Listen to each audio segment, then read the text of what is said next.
Hola, buen día, ¿cómo están? Hola, buenas tardes. Hola, profe, ¿Qué buenas tal? ¿Se tardes, escucha ¿cómo bien? está? Soy Alpele. ¿Se escucha bien? Sí.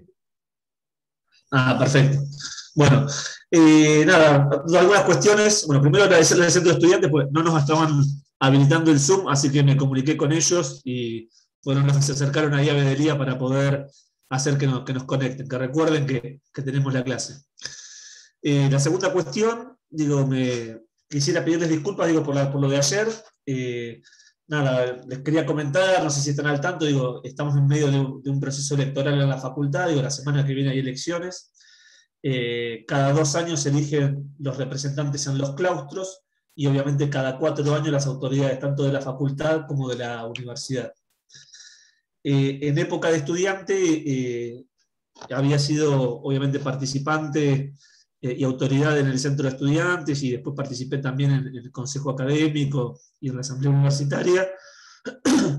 Y luego de graduado no había tenido nunca una participación dentro de los claustros de la universidad.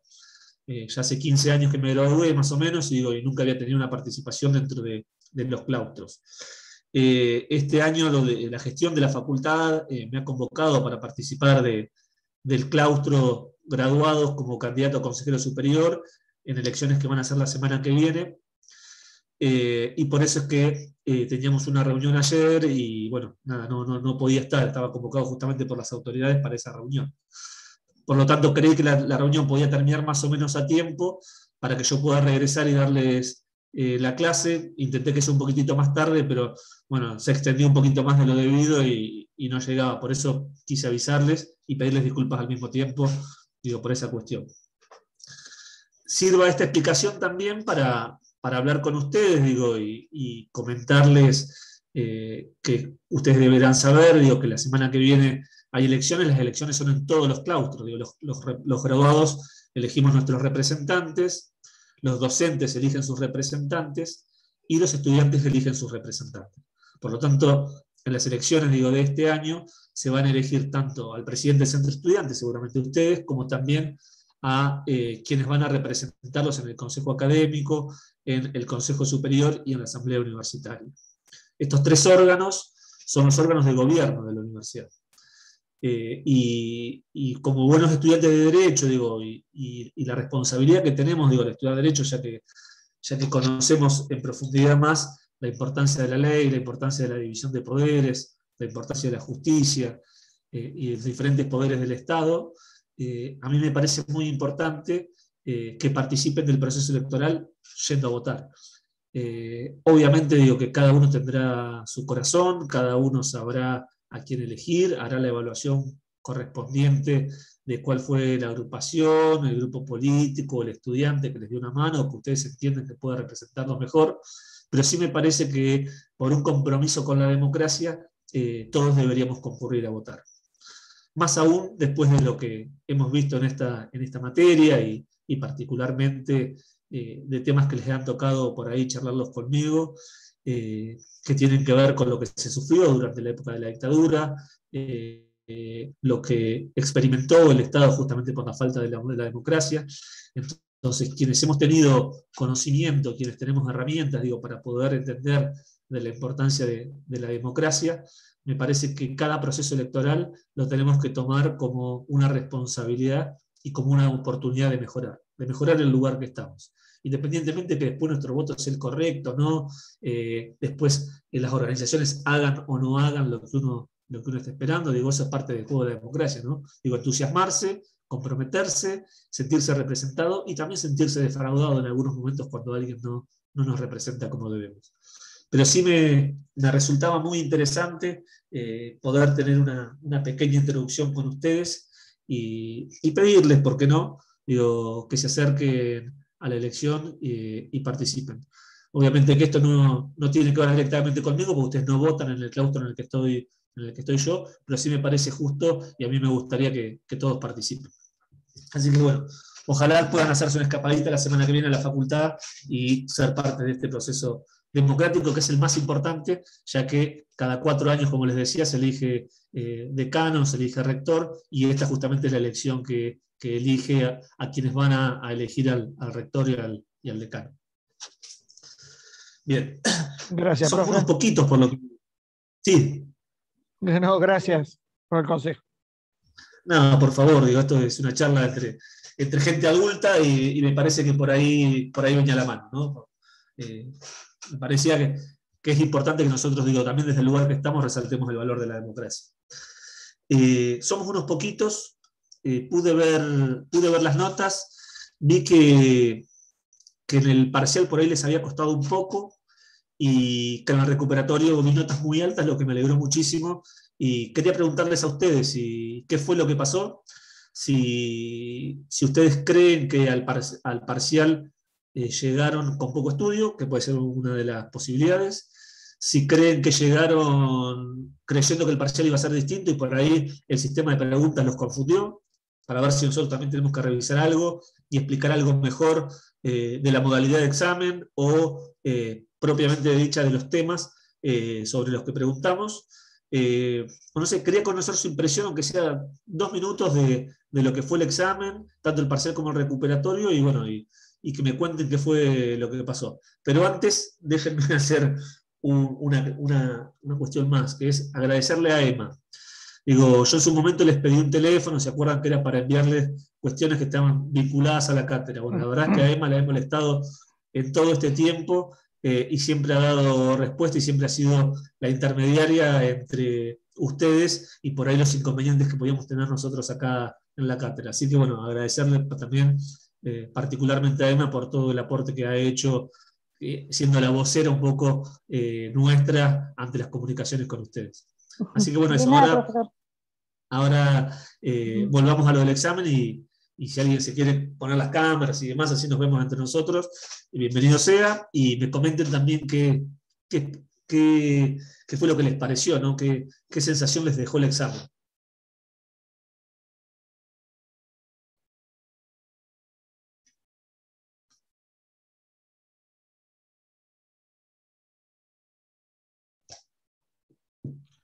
Bueno, ¿Alguien quiere hacer alguna? Sí. Someramente, no, la experiencia bien, fue un poco, había cursado con el doctor Mumare, María, en Constitución, sí, en Constitucional, bien digo, y la mecánica era bastante similar, así que bueno, por ahí enganché y no tuve grandes dificultades. Lo que más o menos un tip, saqué la cuenta cuántas preguntas eran y cuánto tenía para responder, así que me tomé con mucha calma el minuto 30 para leerla bien y saber qué es lo que tenía que decir o la opción que tenía que elegir. Y en algunos exámenes anteriores me había puesto un timer, pero lo único que hacía era ponerme más nervioso, así que lo saqué. En este lo saqué. Está muy bien. ¿Cuántas preguntas eran? ¿10 preguntas o les habían dado alguna más? 20. 20 preguntas. 20 preguntas. Ah, una cantidad importante. No, bien, sí, bien. Sí, no puedo hablar porque a mí particularmente me fue bien, pero o sea, hay gente que a lo mejor tuvo más dificultad, así que no. Bueno, Lo todos los mío que no están es, acá en no es diferente regla. medida les fue bien. Así que si continúan. Por lo menos estamos de vuelta. Exactamente. Van a la segunda parte. Bien, ¿el resto qué les ha parecido?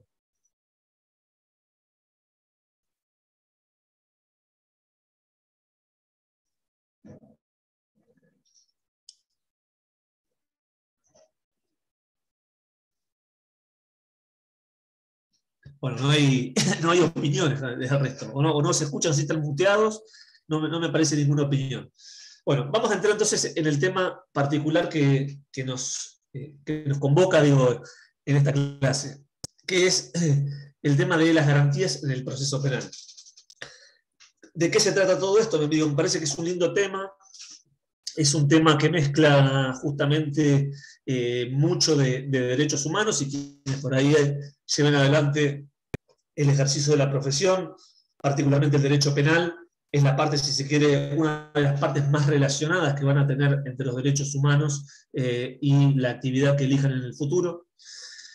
Por lo tanto, me parece súper interesante que nosotros podamos charlar acerca de qué se trata esto de las garantías en en el proceso penal y qué es lo que implica, digo, a nivel de los derechos humanos este tipo de garantías.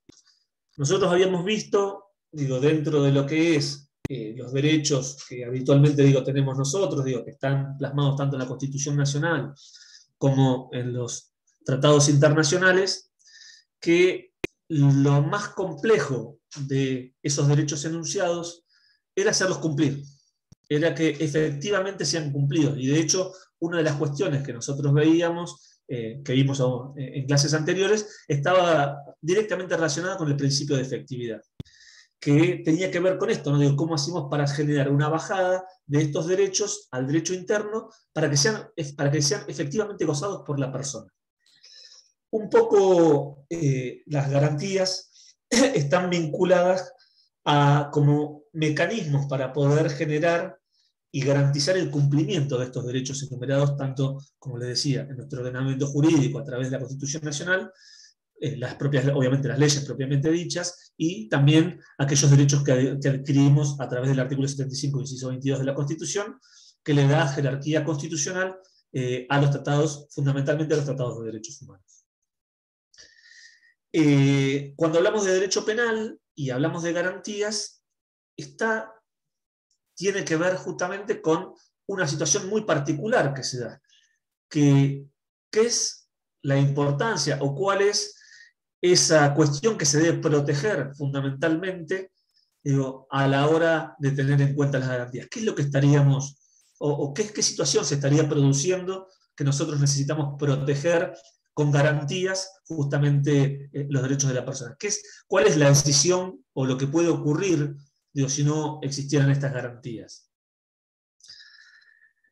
Ahí un poco la pregunta, digo, iba basada a que si estamos hablando de derecho penal, una de las cuestiones, digo, que vamos a tener como posibilidad es una de las sanciones más importantes, digo, que tiene el Estado a través del poder de policía, que es la privación de la libertad de la persona.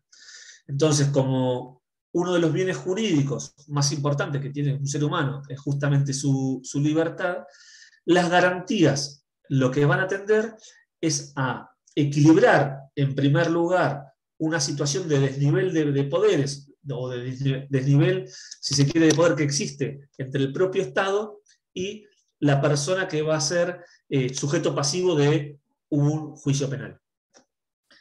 Esa persona imputada, obviamente, de un delito, que corre riesgo, entre otras cosas, de perder su libertad, digo, en algunos casos determinados, tiene que llegar a una instancia, o el Estado tiene que llegar a esta instancia habiendo cumplido una serie de normas, de procesos, y si se quiere, de cuestiones muy bien prescritas, muy bien ordenadas, que tienen que ver con los requisitos, estos requisitos exactos, digo, que tiene que cumplir el Estado, como para no faltarle justamente, digo, a la garantía de la persona. Digo, o sea, hay toda una serie de prescripciones que tiene que tener el Estado para poder llevar adelante un proceso en el cual debe garantizarle a la persona que si llega a ser privada de la libertad es porque se han cumplido con todos estos requisitos que la ley demanda para que haya un estado de seguridad muy concreto de que la persona es la autora, obviamente, del delito que se le imputa y es responsable, obviamente, de ese delito. Por lo tanto, cuando hablamos de lo que es el derecho de acceso a la justicia, lo primero que tenemos que entender es que toda persona tiene derecho, digo, a reclamar ante la justicia para el cumplimiento justamente de los derechos enumerados. Esto puede ser tanto en un proceso civil como en un derecho penal. El derecho de acceso a la justicia es un derecho que tenemos todos los ciudadanos, para hacer valer nuestros derechos que pueden llegar a estar en disputa, que pueden llegar a estar siendo confusos, o que nosotros mismos, porque nos lo restringieron, estamos exigiendo que se nos garantice. Les decía, puede ser un juicio civil, un juicio penal, un juicio laboral, bueno, las diferentes materias de juicio, digo, nosotros como ciudadanos tenemos el derecho a acceder a la justicia. Frente a la violación de un derecho, ¿qué es lo que se nos plantea? Bueno, que todo ciudadano tiene que tener la posibilidad de acceder a través de un recurso sencillo, rápido, y que llegue obviamente, a una solución del conflicto planteado. hacia un lado, hacia el otro, digo, pero que tenga una resolución y que esa resolución sea acorde a lo establecido en la ley. Digo, no a una arbitrariedad, sino justamente a lo que establece la ley. Ese acceso a la justicia tiene que darse con determinadas garantías, como decía en el proceso, dentro de un plazo razonable, y tiene que existir, obviamente, como muy importante, la figura del juez. Es una figura de un juez, que es un juez o un tribunal competente, que además ese juez o ese tribunal tiene que tener determinadas características. No digo, cuando hablamos del juez, no es cualquier juez, sino un juez que debe cumplir, entre otras cosas, la garantía de imparcialidad, tiene que ser un juez que haya sido establecido con anterioridad al hecho del proceso, como bien lo plantea la Constitución. Estas garantías, como les decía, están planteadas tanto en la Constitución, fundamentalmente en lo que es el artículo 18, el 19 y el 16, y en la Convención Americana de Derechos Humanos, las garantías las van a encontrar particularmente en el artículo 8, fundamentalmente en el artículo 8, apartado 1 y 2. Les decía que, bueno, que este acceso a la justicia tiene que ver con esto, con el derecho a ser oído que tenemos todos, digo, a ser oído con garantías, como les decía, dentro del plazo razonable y con un juez o tribunal imparcial. ¿Cuáles son las características, digo, que debe tener este juez o tribunal? Bueno, independiente. ¿Qué significa que un juez sea independiente? En primer lugar, la independencia la podemos como dividir en dos partes. Por un lado, lo que es, para que se garantice o se repute un juez como que es independiente, tiene que existir esa independencia en el nombramiento. O sea, el nombramiento no tiene que ser, como se conoce, como más mal se dice, a dedo, sino tiene que ser a través del proceso establecido por ley, que tiene que ver obviamente con haber rendido un concurso, con pasar por las instancias del Poder Legislativo, del Poder Ejecutivo, y obviamente con la garantía de su nombramiento. Tiene que existir también la garantía de inamovilidad. Justamente la inamovilidad es lo que hace fuertemente a la independencia del juez, que el juez tenga esa garantía de que no va a ser removido por el poder político, digo, es lo que en cierta forma va a garantizar que todos los ciudadanos tengan determinada igualdad ante la ley. Más allá, digo, que todos sabemos, digo, lo hemos vivido constantemente, que en determinadas causas que involucran al poder político en las esferas más altas, siempre hay presión, digo, sobre los estratos judiciales, siempre hay presión y siempre hay hasta desconfianza sobre los sorteos, por ejemplo, que ocurren en Comodoro Pi, con las causas que puede llegar a haber en el poder de uno u otro partido político. Pero siempre existe una especie de desconfianza sobre esta imparcialidad que puede existir, o esta independencia que puede existir de la justicia, en determinados casos más allegados al poder. Pero bueno, hacia el común de los ciudadanos, hacia el común de todos nosotros, digo, la garantía de que este juez no va a ser removido fácilmente, digo, es una garantía en principio muy importante, porque nos da esta tranquilidad. Es decir, bueno, no va a haber alguien que pueda ir a presionar directamente a un juez y amenazarlo con que lo va a echar, porque esto no va a ocurrir tan sencillamente. Digo, hay un consejo de la magistratura, hay que llevar adelante, bueno, en el caso de los jueces de la Corte, y después hay un juicio por jurados, digo, un jury de enjuiciamiento para los jueces de instancias inferiores como para poder ser removidos, y estas son, bueno, como algunas pequeñas garantías que tiene el juez para manejarse dentro de esta independencia.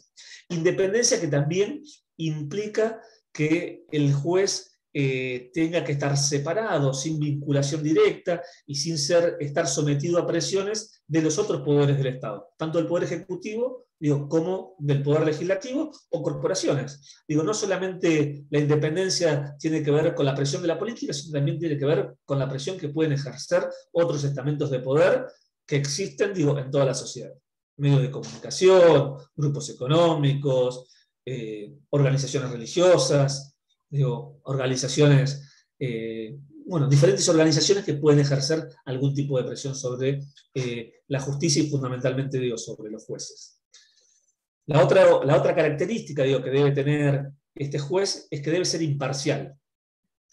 ¿Qué significa que este juez va a ser imparcial?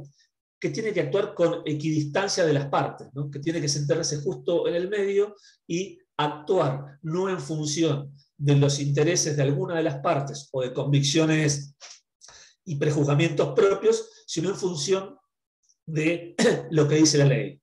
Y lo que dice la ley no aplicado a rajatabla, sino lo que dice la ley en función del caso concreto. La función del juez justamente es aplicar la ley, pero la ley aplicada al caso concreto. Digo, la justicia, cuando hablamos de igualdad ante la ley, no estamos diciendo que frente al mismo hecho, digo, se falla en todos los lugares por igual, o se falla siempre igual. Y todas las personas no son iguales ante la justicia. Digo, por eso es polémico esto que estoy diciendo. ¿Cómo que todos no somos iguales ante la justicia? ¿Por qué se imaginan que no somos todos iguales ante la justicia? Frente al mismo hecho, por ejemplo, un asesinato, puede existir que una persona sea juzgada de una manera y una persona juzgada de otra. Claro, dependiendo del grado del delito. ¿Cómo? Dependiendo del grado del delito sería. No, el mismo delito. Un asesinato. Yo lo veo más No. por el lado económico, puede ser. Que una persona con una economía mejor, digamos, puede, no sé, obtener una mejor defensa que una persona que no tiene la mejor economía. Bueno, eso es real, eso es real y va a existir, esas son diferencias no naturales, pero sí sociales de lo que existe en la base de la sociedad, y que frente a eso se puede hacer poco, digo. Las clases sociales. Se puede hacer poco y se puede hacer mucho al mismo tiempo, digo. Esa situación está suplida a través de lo que es el defensor oficial. Uno dirá, bueno, si yo tengo dinero, ¿puedo contratarle al mejor abogado? Sí, probablemente. Ahora, también si me toca ir a la representación oficial, está garantizada también mi defensa en juicio. Digo, los defensores oficiales, por lo general, son personas, son abogados y son excelentes funcionarios, tienen muchísima experiencia, muchísimo trabajo, tal vez no tengan el tiempo para dedicarle que puede tener el abogado que nosotros vamos a pagar con nuestro propio dinero, pero sí, digo, la defensa que ejerce la defensa oficial es una defensa de calidad, no tiene bajos estándares para nada, todo lo contrario. Pero bueno, no iba por ahí la pregunta, sino decir, profe, disculpe, sí. Las clases sociales es como que una persona de bajos recursos por ahí se lo va a querer, va a tener como, no sé cómo explicar, como que no es lo mismo que lo comenta alguien de bajos recursos. Por ejemplo, un ejemplo sería como en Estados Unidos, no es lo mismo que si lo comente una persona afroamericana que una persona blanca. Como que allá a la persona afroamericana le tendrían, se lo sabía más rápido que a una persona blanca.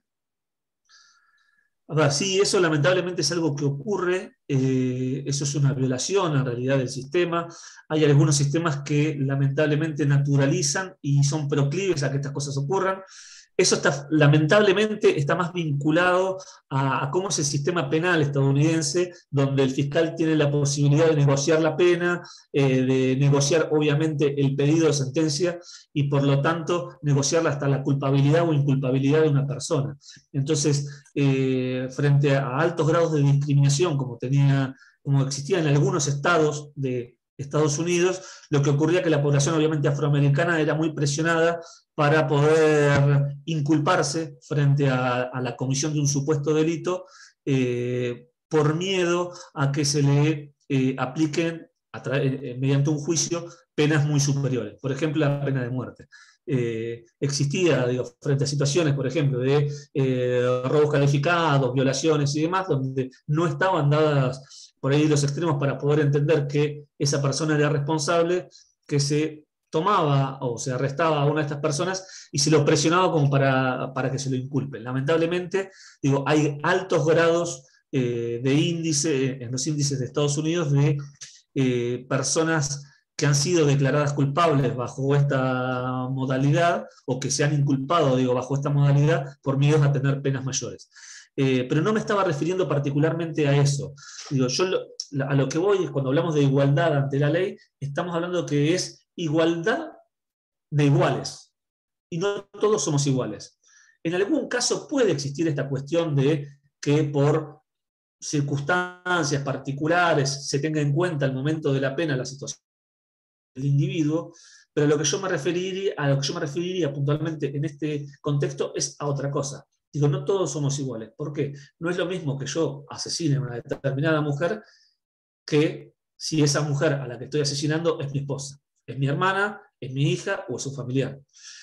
No es lo mismo, digo, o no va a ser la misma pena o el mismo tratamiento que va a tener la justicia conmigo si soy una persona que está en el ejercicio libre de sus facultades mentales o si soy una persona que tiene algún tipo de disminución en la apreciación de los hechos que está cometiendo.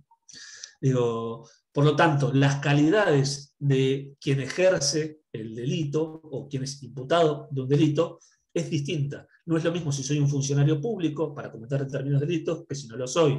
No es lo mismo si, por ejemplo, soy policía a si no lo soy. Entonces, cuando hablamos de igualdad ante la ley, no es que todos frente al mismo delito vamos a tener la misma pena. Tiene que ver con justamente, depende la calidad que revistamos como sujeto frente a ese proceso particular, si vamos a tener penas similares o no. Digo, por eso es que se habla de igualdad de iguales.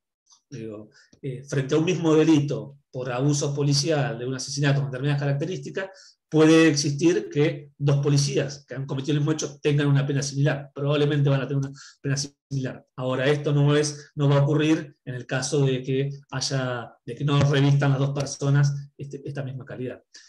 Son lo que se llaman las diferentes agravantes, ¿no? Que pueden existir frente a un delito particular. O las eximentes de responsabilidad. Bien, como les decía, el medio... Sí. Es como dígame, cuando fue lo de la dictadura militar, lo de obediencia civil, que lo de mayor rango, lo de menor rango obedecían a lo de mayor rango, y que se le pedía la condena, solo estaban obedeciendo, como que eran los responsables de lo de mayor rango. A ver, sí, eso igual, no lo tomes... A ver, si bien yo te lo puedo vincular, no es el mejor ejemplo para poder vincularlo porque eso había sido a través de una ley. O sea, existía una ley que fue sancionada por el Congreso que decidió justamente poner un tope de responsabilidades. Esto se trata de otra cosa. Cuando hablamos de igualdad ante la ley, que lo primero que nos sale, y aparte porque la propia Constitución lo dice, es que todos los ciudadanos son iguales ante la ley. Bueno, es igualdad, yo lo que quiero que entiendan que es igualdad de iguales. Digo, ese es el concepto que se toma. Igualdad de iguales, que es igualdad de personas que revisten las mismas características. Digo, no es que todos vamos a ser frente a la ley responsables de la misma manera. Y está claro que al momento de interpretar la ley, en el caso concreto, es el juez quien va a poner en ponderación muchísimas de las otras circunstancias personales del individuo para poder decidir si una pena es mayor o menor. Digo, eso siempre y cuando no estemos generando, porque también tienen un marco los jueces como para poder decidir la pena, no se esté violando justamente los guarismos fijados en el propio Código Penal. Bien, continuemos un poquito.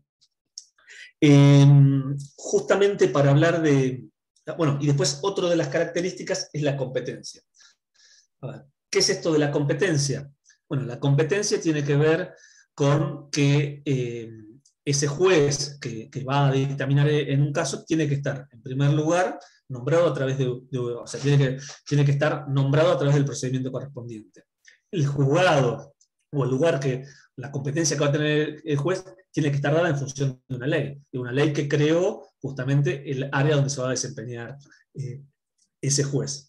Y que ese juez tenga la competencia como para dictar la sentencia que vamos a dictar. En el caso de una sentencia penal, no la va a poder dictar obviamente un juez civil o un juez laboral. Digo, quien tiene competencia para llevar adelante el caso es el juez penal.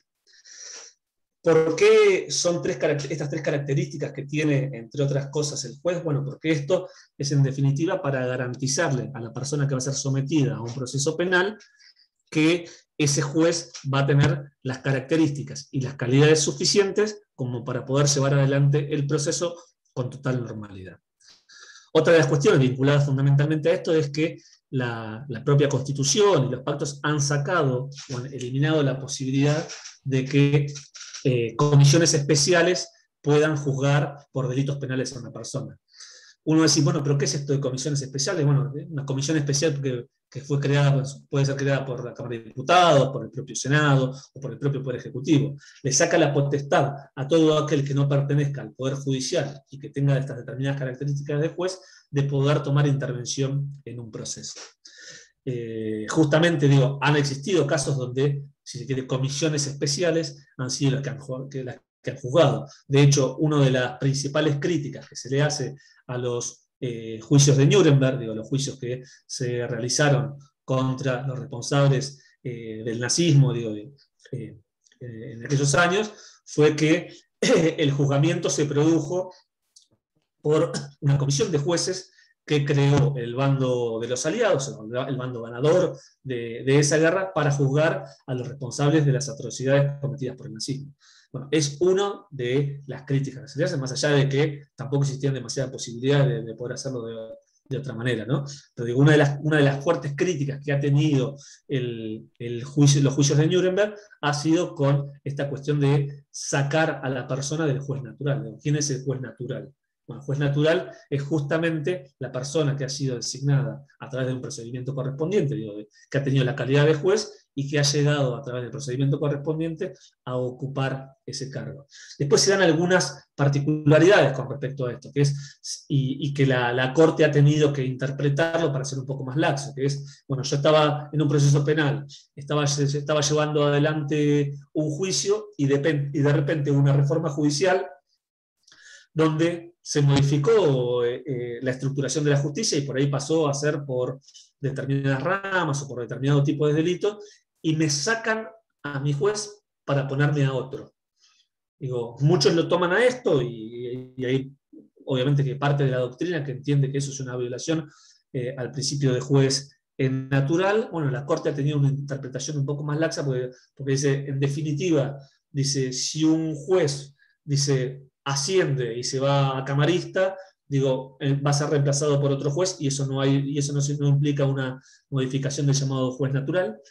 Y que en todo caso, digo, si estas licencias no estuviesen permitidas para poder ser llevadas adelante, no podríamos llevar adelante nunca una modificación de la justicia, porque en definitiva tendrían que convivir dos sistemas, uno residual hasta que se terminan las causas para poder recién después asumir el otro, y esto implica un costo para el Estado imposible de sobrellevar.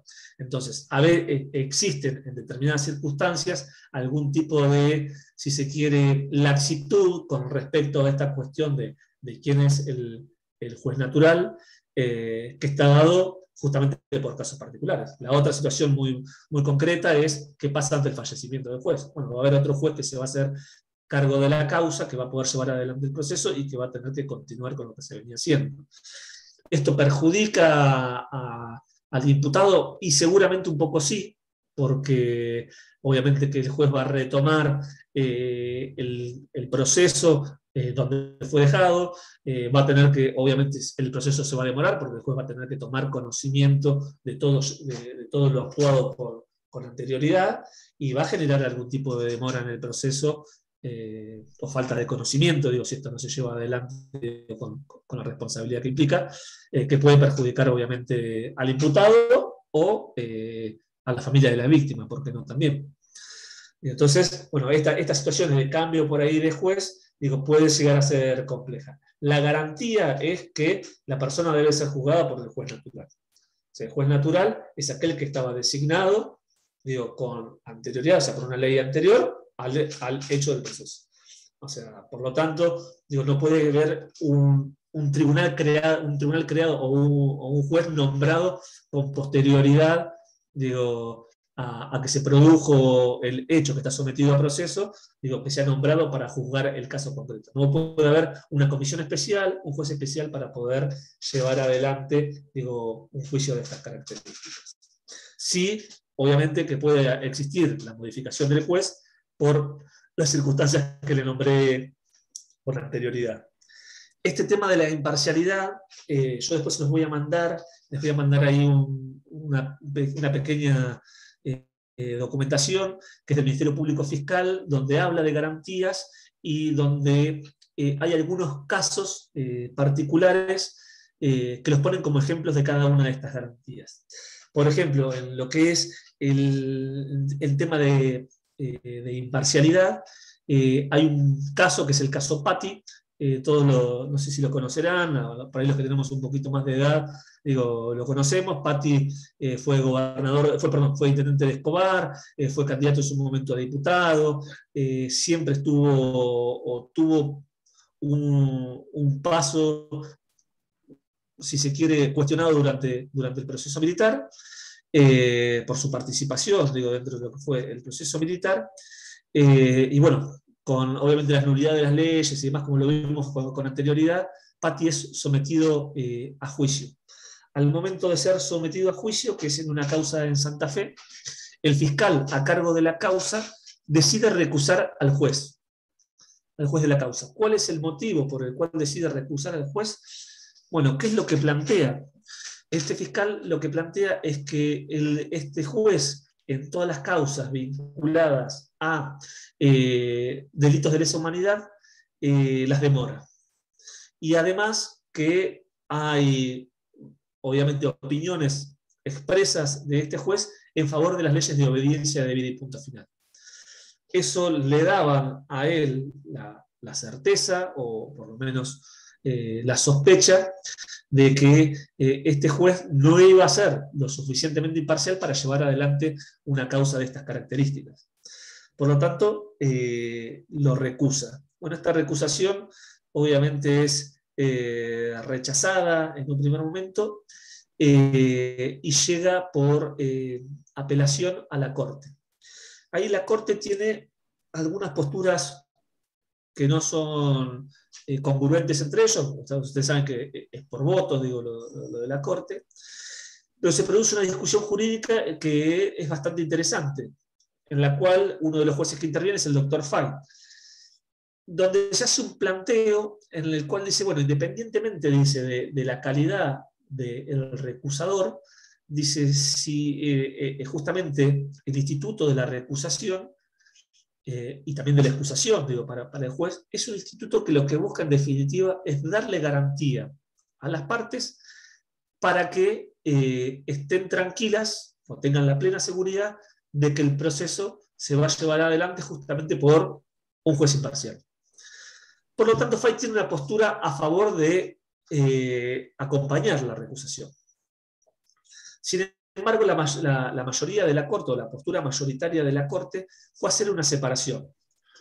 ¿Cuál fue la separación que decide hacer la Corte? La separación que hace es que dice, no es lo mismo, dice, que la recusación sea hecha por el acusado, o sea, por la parte acusada, que por quien va a ejercer la acción penal.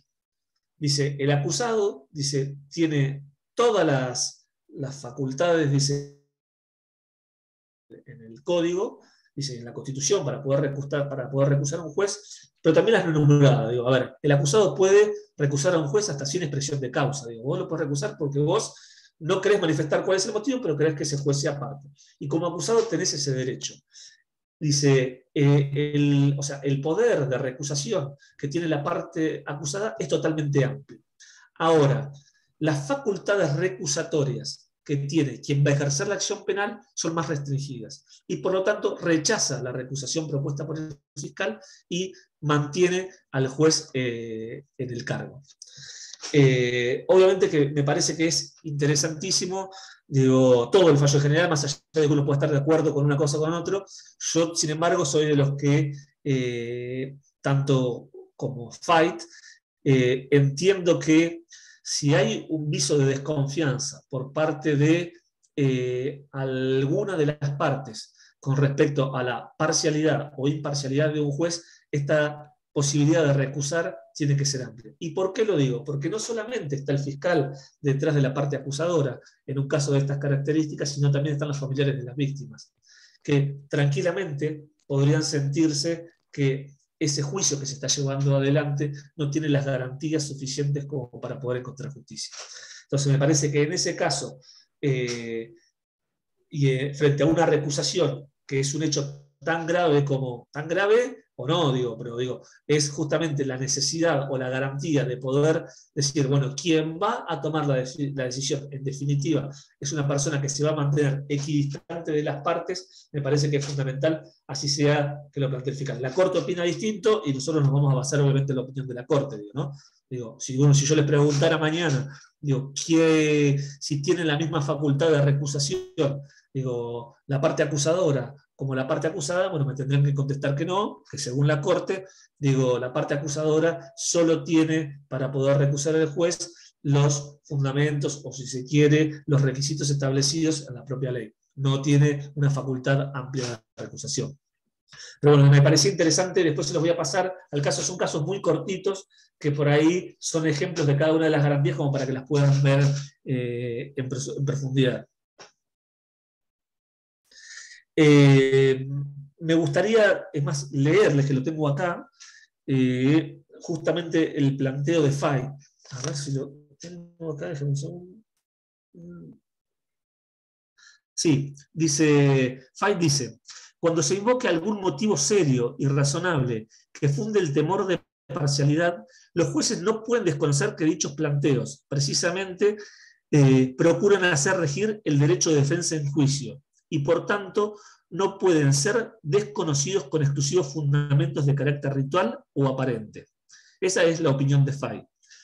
La Corte, al resolver, que se basa en el fallo Llerena, señala la diferencia entre los derechos amplios de recusación del acusado, que allí afirmaba, y los más limitados del acusador, sugiriendo al pasar, que los motivos de recusación establecidos explícitamente por la ley, que no encorsetan la presentación del acusado de apartar al magistrado de cuya parcialidad teme. Vincularían, sin embargo, a quien esgrime la acción penal.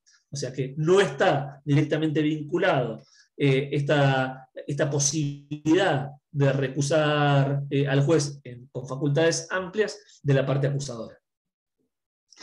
Bien. Vamos, bueno, lo que es igualdad ante la ley ya se los comenté, vamos a lo que es el plazo razonable.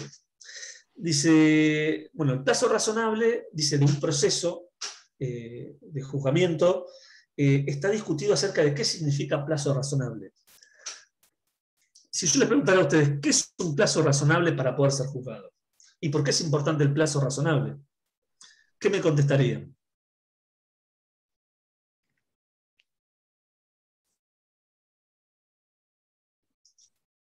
¿Por qué es importante que un juicio se realice rápido?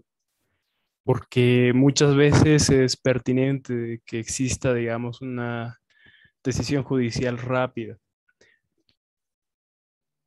Bien, ¿y por qué?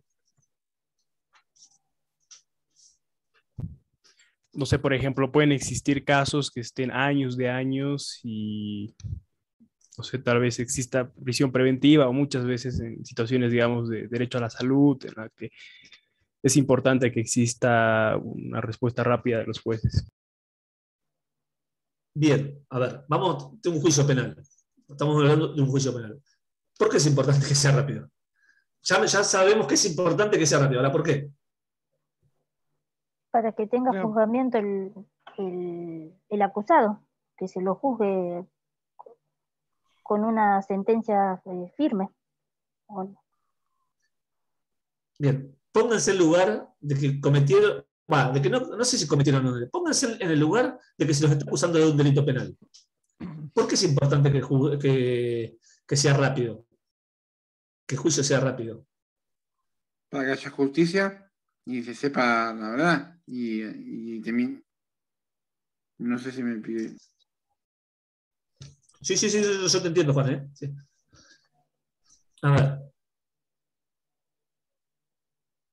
Si el caso no avanza, no se van a cumplir las garantías. La víctima no va, tanto la víctima como, bueno, el victimario no quiero decir, pero la víctima no va a tener su proceso de justicia, digamos.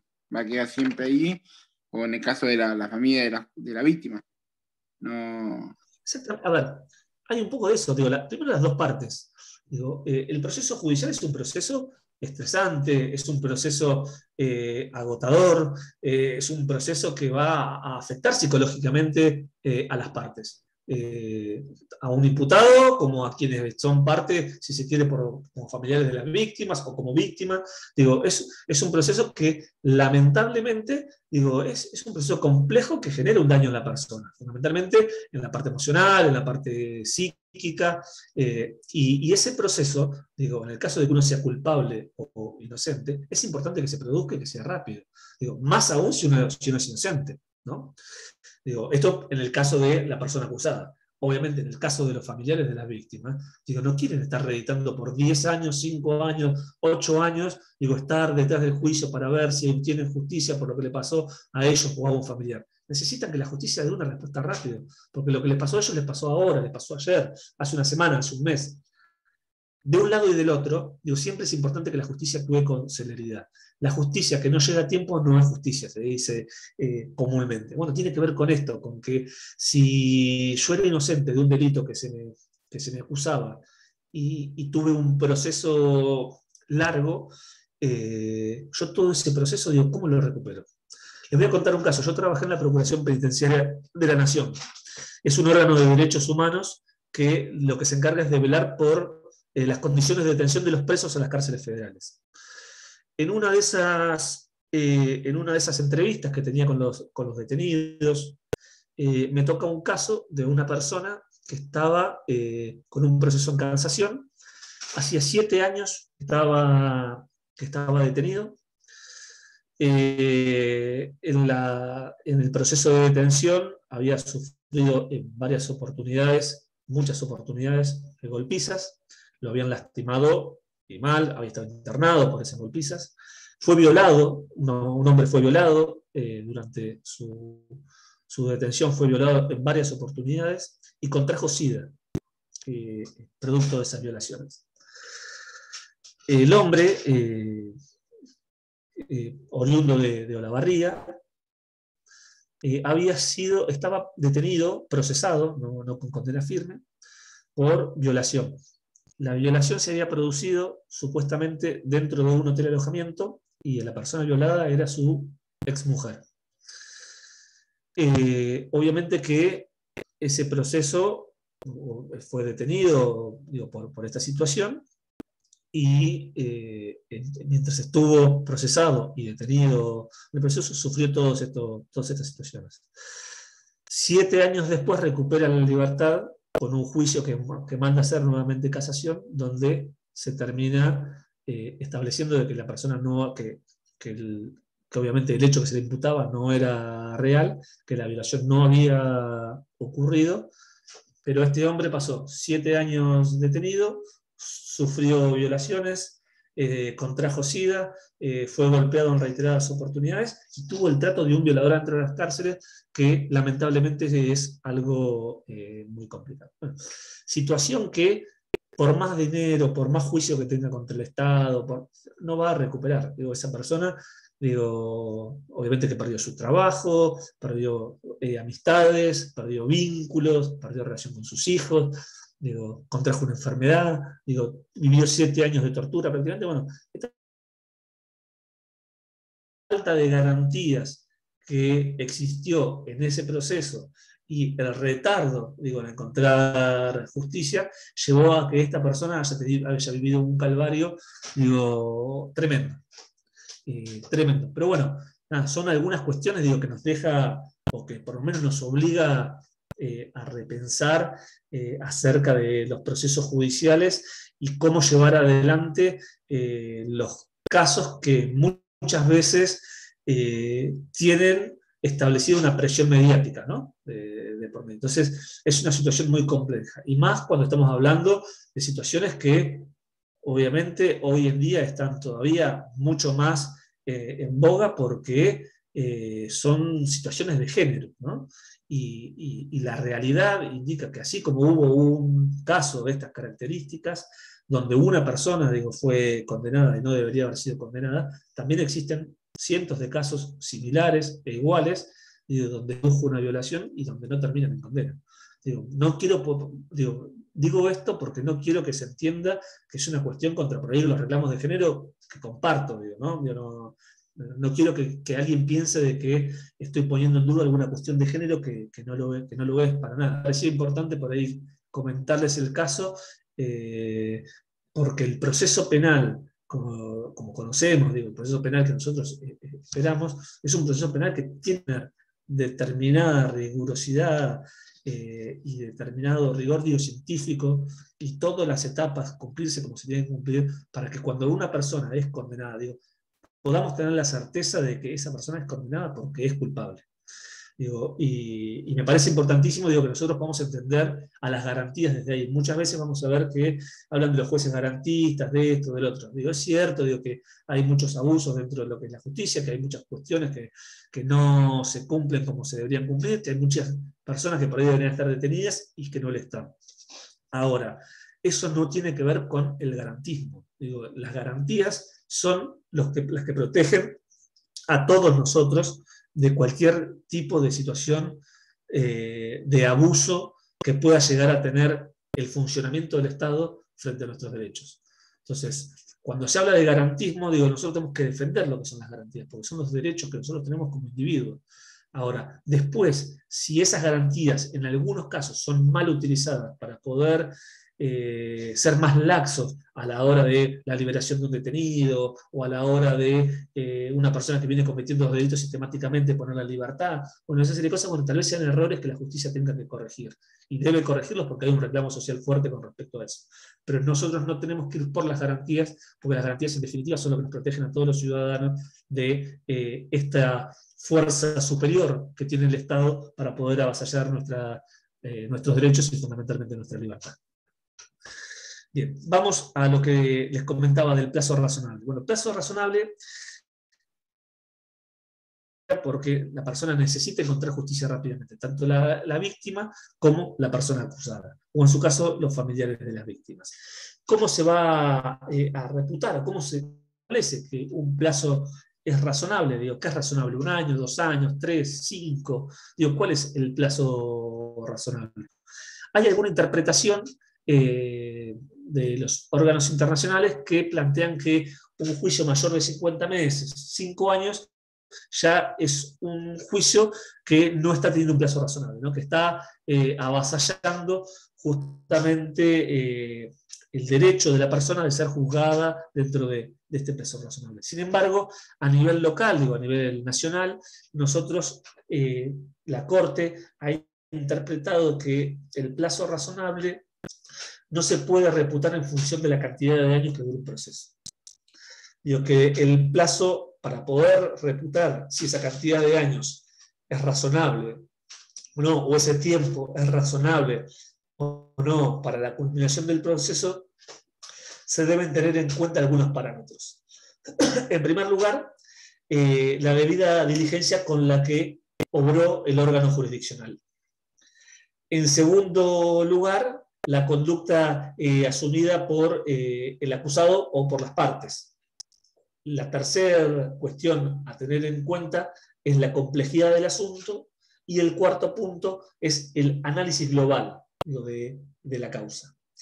Vamos ahora a desmenuzar cada una de estas cuestiones, qué significan. Bueno, cuando hablamos de la debida diligencia del órgano jurisdiccional, estamos hablando de si el juez fue lo suficientemente diligente, expeditivo, como para poder llevar adelante la causa, ¿no?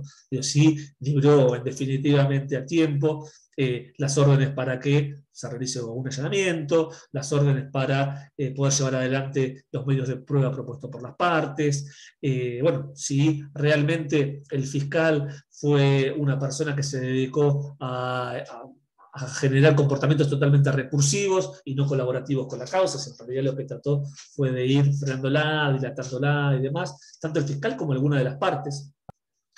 La conducta obviamente de las partes que tiene que ver con esto, si fueron colaborativas con el proceso, si decidieron nombrar o proponer los testigos que eran acordes para poder dilucidar el planteo que estaban llevando adelante, o si en realidad propusieron testigos por demás, si los testigos que trajeron eran realmente testigos diligentes o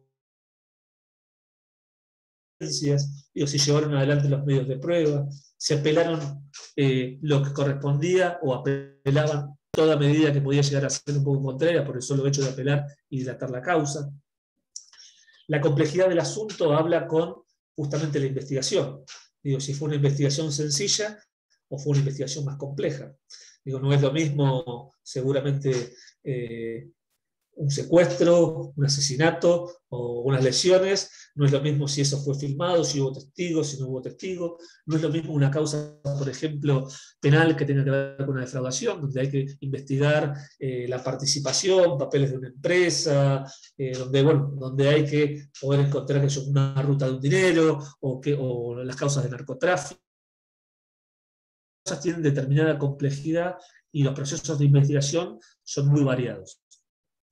Y el análisis global tiene que ver con que al final del proceso nosotros podamos evaluar todos estos ítems, cómo se comportaron, ¿no? Si hubo uno o varios que produjeron que la causa se extienda más de lo que correspondía.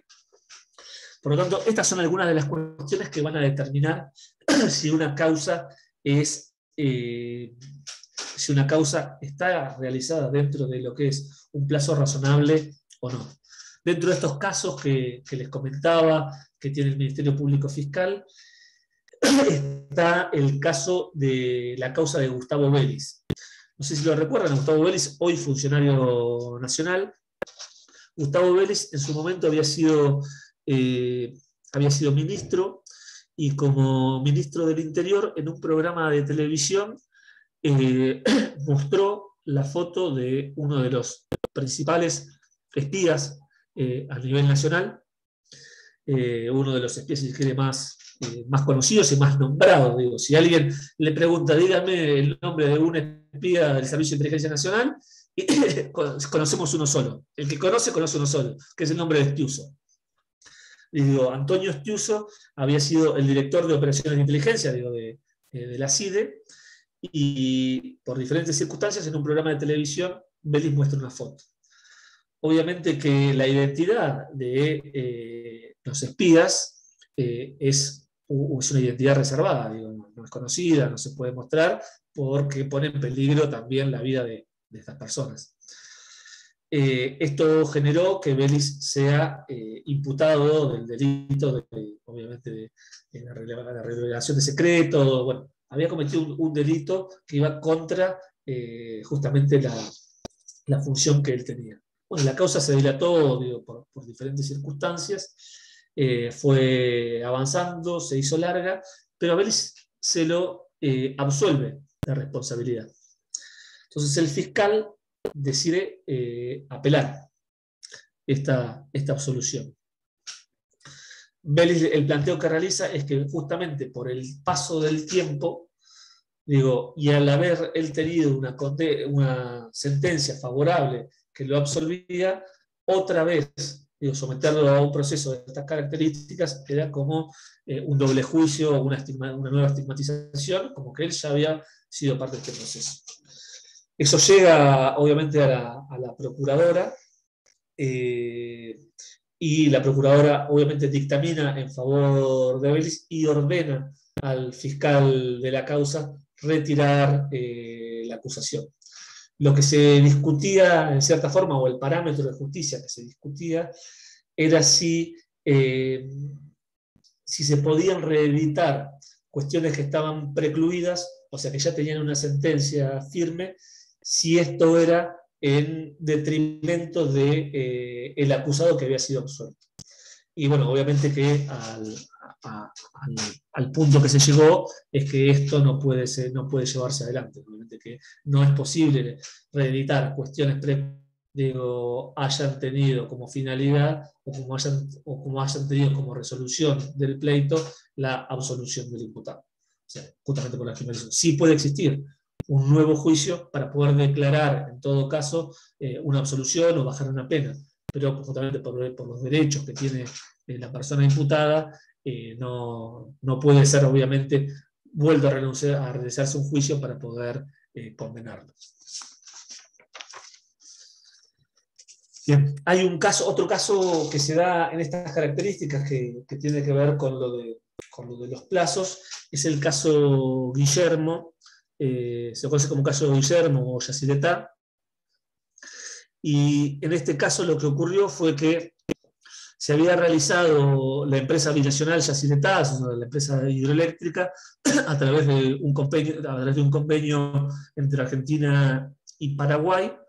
En el año 1988 se realizó una denuncia justamente por corrupción y sobreprecios en la realización de la obra y justamente, bueno, lo llevó adelante. Esto llevó a que siguieran denuncias hasta el año 99, o sea, 11 años después, seguían sobre la misma causa, apareciendo hechos nuevos que se iban incorporando a la causa, porque planteaban que esta corrupción obviamente seguía. Y llegado el momento, los imputados de esta causa plantearon obviamente la prescripción. Habían pasado un montón de años y ellos planteaban la prescripción. Hay toda una discusión judicial con respecto a esta causa, y en esta causa fundamentalmente se establecen algunos parámetros de estos que yo les comentaba acerca de qué es lo que se tiene en cuenta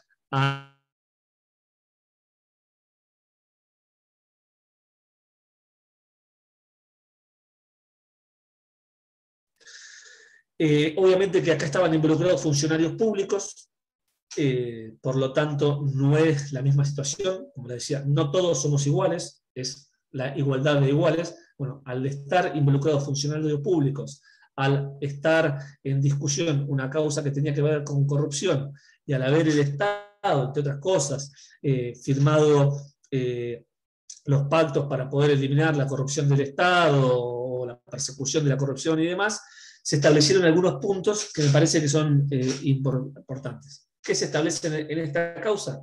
En primer lugar, que la mera alusión al paso del tiempo, dice, no es suficiente para fundar la afectación de la garantía de ser juzgado dentro de un plazo razonable. Dice, el análisis sobre la razonabilidad debe realizarse atendiendo el caso concreto, que es lo que yo les había planteado con anterioridad. Dice, la razonabilidad del plazo se determina en función de la complejidad del caso, de la conducta del imputado, que es lo que les había manifestado, y la diligencia de las autoridades en la conducción del proceso, que es esta actuación que yo les planteaba, tanto del juez como del fiscal y demás. Y el análisis acerca de la razonabilidad del plazo debe atender a la naturaleza de los hechos imputados y tener en cuenta especialmente las obligaciones del Estado. ¿Por qué las obligaciones del Estado? Porque justamente el Estado tiene una obligación, un compromiso de llevar hasta última instancia la averiguación de las causas en las que estén comprometidos fondos públicos. Por lo tanto, la prescriptibilidad de las causas en las que intervienen funcionarios públicos o, fondos, desviación de fondos del Estado, van a tener una duración o van a tener un plazo mayor que el resto de las causas comunes al momento de la prescripción. ¿Por qué? Entre otras cosas, ¿y cuál es el fundamento de esto? En primer lugar, porque es muy difícil juzgar a quien tiene poder. La posición de poder en la que se encuentra un funcionario que tiene la documentación y que tiene resorte, dentro del propio Estado para poder ejercer presiones, no es la misma que la que puede tener un ciudadano común.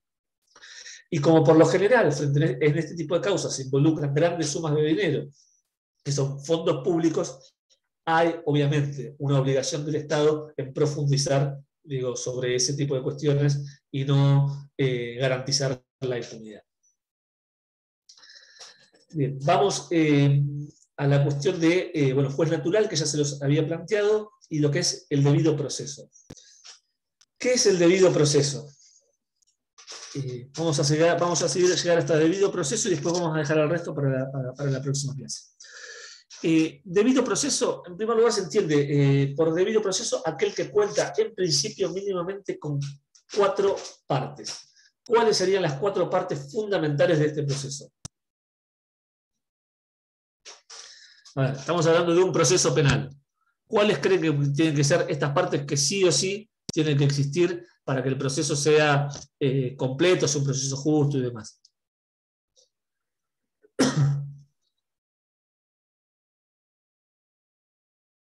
La primera. Sí. Defensa. La defensa es uno. Por supuesto que la defensa es fundamental. Digo, si no hay defensa, no hay un juicio justo. No hay debido proceso. Exactamente. Antes de la defensa, ¿qué tiene que existir para que yo me pueda defender? Acusación. Exactamente, la acusación. Si no, Digo, no la tenés que acusación. defenderse. Exactamente. Entonces vamos por partes porque le van a sacar a ustedes. Primero me acusan. Me dan la posibilidad de defenderme. ¿Qué tengo que hacer yo, entre otras cosas, para ponerme en una posición jurídica beneficiosa, si soy el imputado? Piensen en un juicio que hay una etapa de acusación, una etapa de defensa. ¿Qué pasa? Prueba. Exactamente. Existencia de la prueba. La presentación de testigos. La tercera. ¿Cómo? Presentación de testigos. ¿Emma? Presentación de testigos. Bueno, está dentro de lo que es la etapa de prueba. ¿No? La posibilidad de presentar la etapa de prueba. O sea, vamos a tener primero una acusación, vamos a empezar a plantear nuestras defensas, vamos a ir a la etapa de prueba y por último, ¿qué es lo que va a culminar el proceso? Que es en definitiva lo que lo va a terminar, ¿no? La sentencia. Exactamente, la sentencia. Esas son las 4 etapas. Estas 4 etapas tienen, obviamente, que cargas y garantías importantes. En primer lugar, si estamos hablando de acusación, para que a mí me acusen de un delito, ¿me pueden acusar? ¿Cómo me pueden acusar a mí de un delito? Haciendo una denuncia. Tienen que presentar la prueba de que vos cometiste ese delito, haciendo una denuncia, claro. Esto va a ser la etapa de prueba. Digo, en primer lugar, ¿quién me acusa y de qué se me acusa? El fiscal o la persona en particular, o el civil, que bueno, en el caso del proceso penal, el fiscal es el que acusa. Pero la denuncia la puede hacer, la hace un civil y la toma el fiscal. Pueden hacer de un particular o pueden hacer de oficio. Perfecto, hasta ahí estamos bien. Bueno, ahora, ¿de qué se me va a acusar? O sea, a mí me van a decir, bueno, ¿usted está acusado de qué? Tiene que estar la tipificación del delito. Exactamente, eso es fundamental. Digo, para que a mí me puedan llevar una acusación tiene que existir un delito. ¿Y cómo existe un delito? Bueno, un delito existe en la medida que hubo un legislador que lo tipificó, o sea, que realizó una ley, que se incorporó, que está en el Código Penal y que va a describir cuál es la conducta típica, o sea, la conducta tipificada, digo, donde va a plantear los extremos, donde va a decir cuál es la sanción que tiene esa conducta, cuántos años por haberla cometido, cuántos años por haber omitido realizar determinada conducta. Tiene que existir, obviamente, que tiene que ser parte de un delito típico. Tiene que existir una acusación.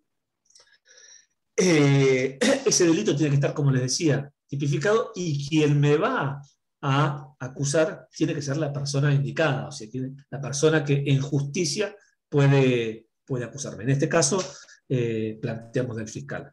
Bien, me comunican de la acusación. 2 cuestiones. La primera es, ¿me pueden detener o no me pueden detener? Bien. Para que me puedan detener, ¿qué tiene que pasar? Que haya exigencia de que vos te puedas fugar, efectivamente, que te puedas fugar. Ahí es donde... No estoy hablando todavía de prisión preventiva. Detención. El juez me mandó a buscar de las orejas. Que no te presentes cuando te llama el juez. Que no te presentes. El juez te cita, que es cuando el juez te cita, para que vos te definas, y si no te la indagatoria. No empieza con la indagatoria. Yo le pregunto una cosa. Un vecino mío denuncia que lo golpeé.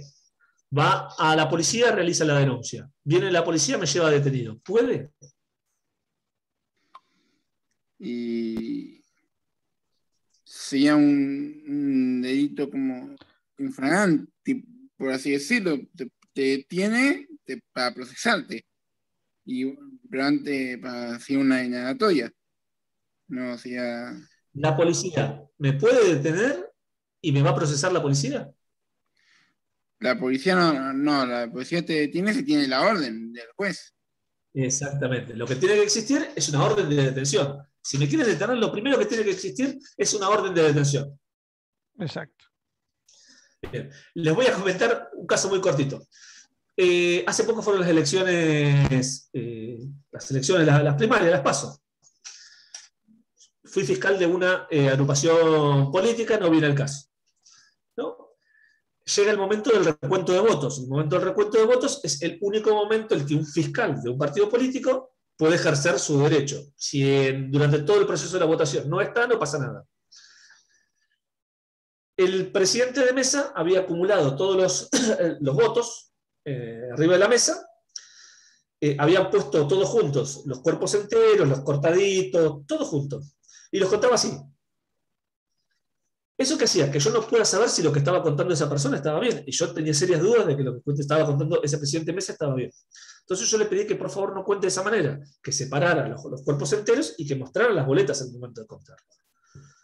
El presidente estaba muy cansado porque realmente se había hecho un mal trabajo en esa mesa, se enojó y pidió que se me sacara por la policía.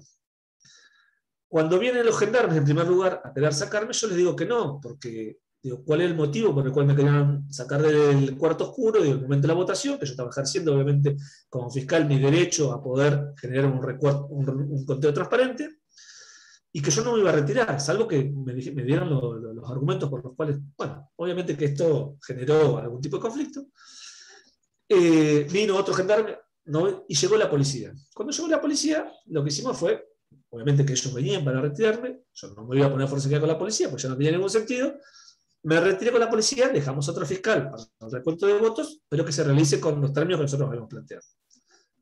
Bueno, dato de color, cuando cuentan de vuelta, había más de 10 votos que no nos estaban contando, digo, en una categoría, pero no importa, digo, eso no era fundamento.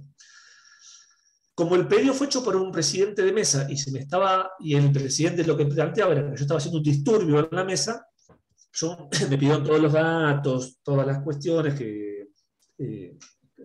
para conocer quién era, mi poder de fiscal, todo, se los di, obviamente como corresponde. Y en un momento me dice, mirá, espera hasta que le tomemos declaración al presidente y después te vas. Yo, bueno, digo, la verdad que los muchachos pobres estaban haciendo su trabajo, le digo, no hay ningún problema. Le digo, esperé 15, 20 minutos, media hora, y todavía no salían de la mesa. Y la verdad que yo tenía la responsabilidad de juntar todo el resto de las otras mesas y procesar los datos. Por lo tanto, me tenía que ir. Digo, miren muchachos, digo, no se ofendan, pero me tengo que ir. Me dicen, no, no te podés ir, me dice el policía. Digo, ¿cómo que no me puedo ir? Me dice, no, porque hasta que no le tomemos la declaración al presidente de mesa, vos no te podés ir. Entonces mi pregunta fue, bueno, ¿pero quién dio la orden? Y me dicen, el jefe de calle. Entonces mi respuesta fue, miren muchachos, yo no quiero que ustedes se pongan mal, les digo, no quiero tener una discusión con ustedes, les digo, pero díganle al jefe de calle que consiga una orden de detención, digo, o yo de acá me voy, digo, porque yo tengo otras funciones que cumplir y ustedes no me las pueden impedir. Dice, bueno, pero déjame hablar con el jefe de calle. Llama al jefe de calle, obviamente la respuesta del jefe de calle cuando vio el planteo jurídico al respecto de la cuestión fue, díganle que se vaya, que no hay ningún inconveniente. Digo, por ahí si es otra persona, la tienen 2 horas más esperando que termine con hacer otro tipo de inconvenientes. Pero digo, ¿a qué voy con esto? Que es que muchas veces, digo, van a encontrarse con situaciones cotidianas en las cuales la policía comete determinados procedimientos porque está acostumbrado así o porque la verdad es que la práctica lo lleva a ese tipo de procedimientos, pero que no están dentro del marco de la ley. Digo, muchas veces, no sé si ustedes han viajado por la ruta, digo, hay operativos en la ruta donde paran, por lo general si son jóvenes, los paran, les hacen bajar todos los bolsos, les abren la ropa, se fijan a ver si llevan algo, qué sé yo. Son todos procedimientos ilegales. ¿Dónde está la orden, digo, de un juez para que a vos te allanen tu vehículo, te allanen tu intimidad, tus pertenencias, que te abran un bolso? ¿Qué sé yo? Digo, uno en un bolso dentro de su auto puede tener lo que se le ocurra. Y no tiene por qué ser exhibido ante un policía porque él cree que vos podés llevar algo que sea ilegal. Digo, tiene que haber un poco más de fundamento a la hora de violar determinadas garantías de la persona. Profe, Digo, una consulta. Sí. Cuando fue lo de las elecciones, me acordé justo que había leído en el diario, justo cuando fue el día de las elecciones, que en una mesa, no sé si acá fue Cámara de Plata, donde fue, que el presidente, no había presidente de mesa, no había vicepresidente, y al primero que llegó a votar lo pusieron de presidente, lo querían poner presidente de mesa.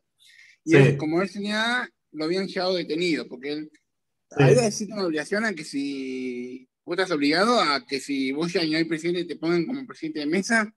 Antes era obligación, sí, antes era obligación que la primera persona que estaba en la cola sea nombrada presidente de mesa. Hoy en día, la autoridad electoral que está dentro de un colegio puede agarrar a cualquiera de las personas que está ahí y imponerle que sea presidente de una mesa. Es una carga pública a la cual no te puedes negar y te pueden llevar detenido en el caso de que te niegues. Es una barbaridad, pero lamentablemente es así. Entonces, en el caso de que si uno va a votar y te dicen que te tenés que quedar, lamentablemente. Exactamente, puede pasar. Tratá de llegar a 8:30 la próxima y no vas a tener problemas. Pero bueno, mire, ya es la hora.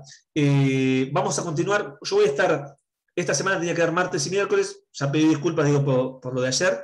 La semana que viene también estoy martes y miércoles porque la estoy cubriendo a Agustina Palacios, que está afuera, y ella las siguientes semanas va a ser martes y miércoles. Así que está bueno también que sea todo junto, digo, porque nos permite poder retomar los temas y continuarlos. Yo la clase que viene seguramente voy a terminar con garantías y voy a pasar a lo que es habeas data y habeas corpus seguramente, y voy a dejar amparo, que es un poquito más largo, para continuarlo en otra clase. Y les voy a enviar ahora el documento de este documento que les paso, me interesa que lean. Es un documento largo, pero no me interesa que lean el prólogo, me interesa que lean la introducción, porque ahí hay algunos conceptos jurídicos importantes, y los casos que yo les voy a ir dando. O sea, hoy les di el caso de Yacyretá, les di Patti y les di Vélez. Vayan leyendo esos casos, que son en definitiva después sobre los que voy a preguntar también y demás. Les paso eso. Entonces, acuérdense de ver la introducción y los casos que yo voy dando, nada más. De ahí. Si tienen alguna duda, digo, me la van consultando la semana que viene. Me parece que es un tema bastante interesante porque es fácil de llevar y está bueno porque les va a servir obviamente para cuando den ya penal, no sé si penal 1, me parece que en penal 2 van a tener más esta parte sobre garantías, y en procesal penal obviamente. Profe, una consulta. Sí. Los casos eran del caso Gustavo Vélez, el caso Patti, hay uno que usted nombró el caso Guillermo, ¿con qué caso Guillermo, si es el caso Yacyretá, lo van a encontrar ahí, es el de la represa de Yacyretá, que se da justamente esta cuestión de plazo razonable cuando estamos hablando de un delito de corrupción llevado adelante por funcionarios públicos. O sea, un delito de corrupción. Por ahora son esos 3 casos, ¿no? Patti, Vélez y el Yacyretá, o queda uno más. Exactamente. Sí. A ver, igual no los tomen como por ahí los casos anteriores, que son casos largos. Estos son media carilla o una hojita, y donde tiene los extremos jurídicos sobre los que trató el tema. Son como unos pequeños resúmenes, no está desarrollado todo el caso. Está justamente la parte que me interesa a mí, que es la parte de la garantía. Bien, muchas gracias, profe. Dale, bueno, nos estamos viendo la semana que viene, y recuerden, la semana que viene también, si tienen tiempo de pasar por la facultad, hagan su ejercicio de la democracia. Gracias, profe. Nos vemos, hasta la semana que viene. Hasta luego. Muchas gracias, profe. Hasta la semana que viene.